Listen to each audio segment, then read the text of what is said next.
So the idea is that we've come here to see if Albariño goes with food.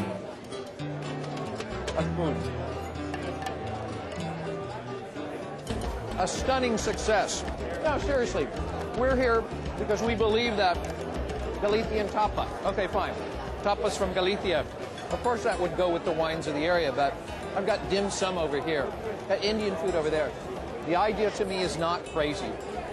Food and wine are supposed to go together. Just because certain foods seem to have flavor that we're not familiar with doesn't mean they're not going to go with wine. But I'll admit that Albariño seems to be a slightly different animal than most other wines and seems to go with a wider variety of foods than other wines. So rather than try to explain that, I'm just going to enjoy that.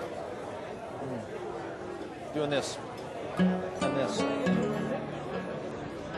You'll notice there's a lot of food here. I've got Indian food here. I've got Asian. I've got Chinese. I've got Japanese. I've got all sorts of cuisines here. And I'd have to admit, cuisines that a lot of people think aren't going to match up that well with wine.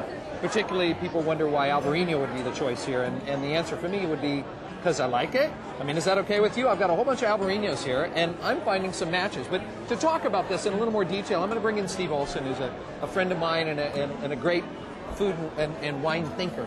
And, oh, goodness, you've got tikka masala, Steve, so I don't see that going with wine at all, right? No, you absolutely cannot match wine with this food. Everybody knows that. Yeah, of course. Spicy foods, Asian flavors, especially Indian or Southeast Asian, forget about it. It's a shame. The more chilies, the more peppers, the more curry, the harder it is to match with wine. So don't even bother. Drink beer with it, right? I mean, that is the common thought. That's, yeah, pretty much what people say. Sorry. That's absolutely naive. Wine like this, Albariño, goes beautifully with these foods. And then what it comes down to is what the wine is, what it's made of, and in some cases, what it's not. In this case, the high acid complemented by the glycerin and that perfect balance makes it work perfectly with this food. It lightens. You would expect the hot spices to kind of flatten this wine, to make it seem thinner and maybe even meaner. But because it's low alcohol, we never get that effect. Because of the glycerin, it matches texturally. And then the fruit makes it explode. So instead of lightening the wine, I've made the wines richer, which doesn't seem possible until you actually do it. It's the fruit profile we're looking for here. The tropical fruits, the aromatics, the stone fruits, the peaches, the apricots. That's what makes this match up. The only types of Chardonnays you could put with this would be the New World styles with no oak at all in stainless, or an Old World style like a Chablis.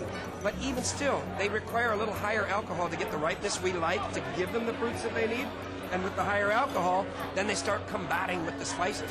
Here, the highest alcohol of any of the Albariños we've tasted today is just under 13%. Right. So, I mean, that's mild, and many of them are as low as 12, 12.2.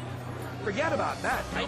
I got dumplings, and I thought they were going to be mellow. I thought they were going to be just kind of bland. They had all kinds of chilies and spices in them, and I was burning. So I drank Albariño. Made them taste delicious. It's all good. Okay, good. I'm gonna do that. Time to eat.